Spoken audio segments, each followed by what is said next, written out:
All right, so strap in, everyone, because we are going deep today. Deep. Deep into the mind of Sunny Jetsun That's right.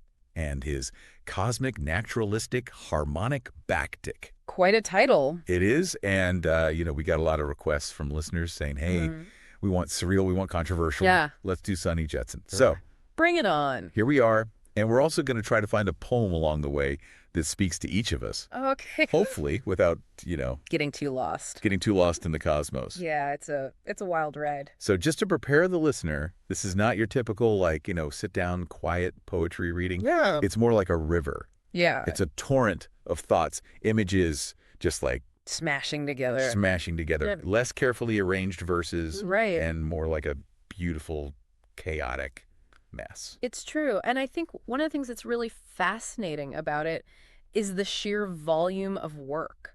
Yeah? I mean, this document alone has over 60 pieces in it. Yeah, you warned me. It's You said I needed fortitude. a torrent of language. So hold on. I'm ready. So let's just jump right in It's with everywhere. surrealism. Because I think, just even flipping through this, Absolutely. every other line is like straight out of a fever dream. It absolutely is. And I think, Sunny's very deliberately drawing on a tradition Yeah. that goes back to poets like Baudelaire, Rimbaud, the Surrealists, Right. who really wanted to shake up the way that we see the world, Okay. break free from logic. So explain it to me like I'm 5, but also I can handle some strong language. Okay. What does that mean in Sunny's work? Okay. Give me an example. Like what's a line that just smacked me upside the head when I first read this? Okay, well, how about this line from Collapse? Yeah. He says, a cocktail and reservation on Air France to make a safari dropped right in the middle of a poem about societal collapse. What the hell? Yeah, it's jarring, right? Like, Yeah. what is that doing there? It's like he's serving you apocalypse with a side of champagne. Exactly. And that's surrealism in action. It's about these unexpected combinations making you feel a bit unmoored, a little bit Yeah. disoriented. And you mentioned that Sunny really loves women, has a lot of respect for the feminine divine. Yeah. He uses that same surrealist lens when he's talking about romantic stuff. Yes. And some of it's definitely NSFW, For sure. which, Yeah. I'm here for. Yeah. But before we go full R-rated on this, I think we should unpack that a little bit. Okay. Like, what does feminine divine even mean in Sunny's world? Yeah. And is it actually respectful? Yeah. Or is it just kind of a dude being, Right. A dude. Okay, so feminine divine, it's a big concept. Yeah. But in Sunny's work, it's like he's saying women are these forces of nature, right? Okay. And they're connected to this creative, life-giving energy Right. that's also really powerful and maybe even a little bit scary.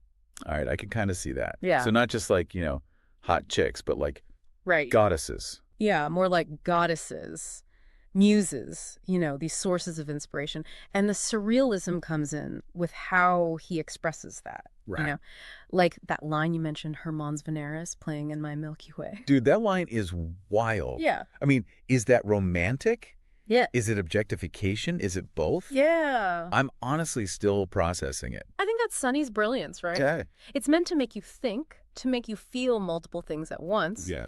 It is erotic, yeah, but it's also cosmic, right? It's elevating her to this, mythical level. Okay, so maybe respectful objectification. Yeah. I don't know. This guy's making my brain hurt in a good way. It's a workout.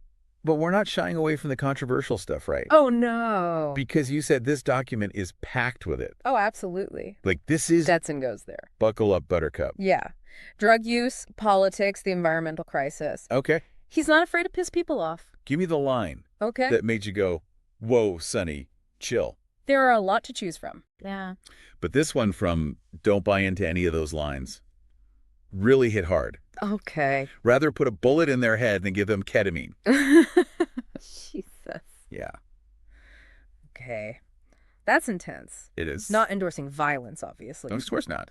But damn, he's not messing around. Just strong stuff. What's the deeper meaning there, do you think? Yeah. What do you think he's trying to? It's open to interpretation, Yeah. which is part of what makes it so powerful. Yeah. Is it a condemnation of, the pharmaceutical industry? Right. Is it a reflection of just societal despair?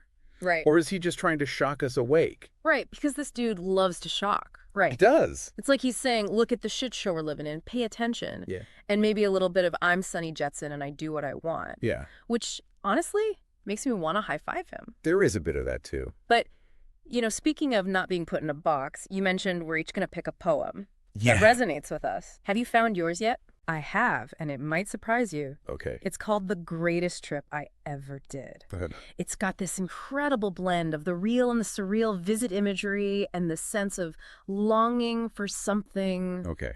more. Color me intrigued. Now, before we dive into that, Okay. I have to know, what's the most controversial line you found in that poem? Oh, he manages to sneak it in. Of course he does. There's a line about the Japanese, I feel sure, see no difference. They probably have a special blend of tea for such moments. The same they offered to Bob when he brought a few Caribbean delicacies to the gates of the Shinto Isles. Wait, is he talking about Bob Marley at a Shinto shrine? It sure seems that way. Okay, that's just classic Sunny. Classic Sunny. And I think it gets to the heart of what makes The Greatest Trip so fascinating. Okay. It's a poem about searching for meaning, about pushing beyond the boundaries of your comfort zone. Right. And Sunny being Sunny, Yeah. he's doing it in the most unexpected way possible. Okay, you sold me. Let's unpack The Greatest Trip I Ever Did Let's do it. and see what wisdom we can glean from Sunny's psychedelic adventures. Hold on tight, because this one is a trip. All right, A trip. let's go. So we left off talking about the greatest trip I ever did and how it's this search for meaning, pushing boundaries, and of course, Sunny doing it his own way. Right, in the most sunny way possible. Exactly. Which usually involves hallucinogens. Often, yeah. So let's dive into the imagery a bit because, Okay. like most of his work, it's not exactly subtle. It's not. It's like he mainlines hallucinogens and then attacks a typewriter. Yeah. In a good way. Yeah. But like, give me an image Okay. from this poem that stands out to you as peak sunny weirdness. Okay, well, there's this line. The rock was a gray layer cake, granite, that spoke of the life and death of psychedelic butterflies and ancient gorillas. Okay, what? I mean, come on. Where does he come up with this stuff? Right. It's like he's describing a geology textbook on acid. It really is. But somehow it works. It does. It's bizarre, but also beautiful. And you get these flashes of insight. Yes. Like these moments of profound connection to nature. Absolutely. And that's what I think is so brilliant about Sunny's surrealism. Yeah. It's not just about shock value, right? Right. It's about using these unexpected juxtapositions to create a deeper, more visceral experience for the reader. It's like he's bypassing your rational mind Totally. and going straight for your gut. Yeah. Which, let's be honest, is probably a more effective way to get his point across. It can be. Especially when his point is, often about things that make people uncomfortable. Right. Exactly. And speaking of uncomfortable, Yes. I think it is worth circling back to some of those controversial topics Okay. that permeate Sunny's work, because it's not just, playing with words and images. He's engaging with some pretty heavy stuff. Yeah, and it's not just like, oh, the government is bad. Right. He goes deep. Yeah. Like he gets into the nitty-gritty of social injustice, Yes. political corruption, the ways that those things actually impact people's lives. He does. What line from The Greatest Trip made you think Sunny was about to go full anarchist manifesto?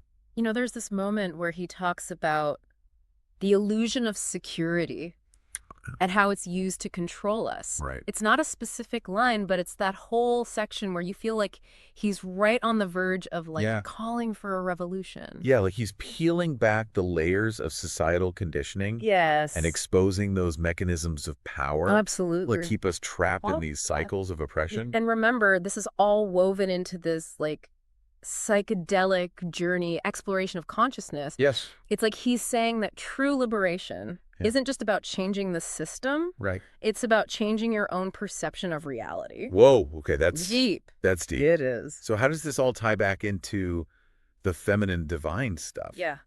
Because we can't ignore that Sunny clearly has a thing for women. He does. And it shows up in his work. Yeah. In some really interesting ways. It does. And I think it's all connected. Okay. Sunny sees the feminine as this powerful creative force. Right. That has been suppressed by patriarchal systems. Okay, so he's not just a horn dog with a thesaurus. Whoa. He's actually trying to make I think there's a statement. He's a complex dude. Yeah. He's definitely got his own unique way of expressing his admiration for women. Yeah. And some of it might rub people the wrong way. No kidding. Yeah. I mean, Hermans Veneris playing in my Milky Way. Right. It's not exactly politically correct. It's not. No. But I think there's also a reverence there, Right. an awe. It's like he's saying that female sexuality is this cosmic force. It's something to be celebrated, not shamed. Okay, I can get behind that. Yeah. So how does The Greatest Trip reflect this idea Yeah. of the feminine as this force for, like, liberation for change? You know, it's subtle, but it's there. The whole poem is about breaking free from limitations, expanding your consciousness. Right. And in Sunny's world, that expansion is often tied to the feminine energy, Okay. to the idea of embracing intuition, creativity, and emotional depth. So it's not just about tripping balls and seeing pretty colors. Right. There's a deeper message here about personal growth and transformation. Exactly. And Sunny's not afraid to get a little messy in the process. Speaking of messy, let's talk about the poem that I connected with. Okay. Because honestly, when you said we were each going to pick a poem that resonated, I kind of blanked. I get it, yeah. Because there's so much going on in this collection. There is. It's hard to know where to start. It really is. Sometimes you just have to let the words wash over you Yeah. and see what sticks. Yeah. What poem ended up grabbing you? Bon Voyageaurus. Oh, interesting. It's got this, like, raw energy, this honesty that I find really compelling. Yeah. Plus, it's got some lines that made me blush, which is always a good sign. Well, Bon Voyageaurus definitely gets a little steamy. It does. Sunny doesn't hold back No, he does not. when it comes to describing desire. No. And that's part of what makes his work so captivating. Right. It's like he's giving you permission Yes. to embrace your own sensuality, Yes. to celebrate the beauty and the power of the human body, Absolutely. even if that means using language that might make your grandma clutch her pearls. For sure. And that's what I think is so refreshing about Sunny's perspective. Yeah. He's not afraid to be explicit, Yeah. to explore the full spectrum of human experience, Right. even the parts that society often tries to sweep under the rug. Exactly. So let's talk about some specific lines that stood out to you Okay. in Bon Voyageaurus. All right. Because there's one that has been stuck in my head Okay. ever since I read it. Lay it on me. Pussy in ecstasy. She loves that big Priapus's phallus. Oh, wow. Yeah. That one definitely gets your attention. It does. And it goes beyond just being provocative, right? There's a playfulness there. Yeah. A sense of humor that I think is often overlooked in Sunny's work. Right. It's like he's winking at you saying, I know this is a little over the top, Yeah. but come on, it's funny, right? Exactly. It's a reminder that Sunny is not taking himself too seriously. Right. He is exploring these big ideas, these profound themes, but he's doing it with a twinkle in his eye. Okay, so we got explicit language. Yeah. We've got humor. Sure. What about the surrealism? Of course. Because that's like Sunny's bread and butter. It is. How does that manifest in Bon Voyageaurus? Yeah.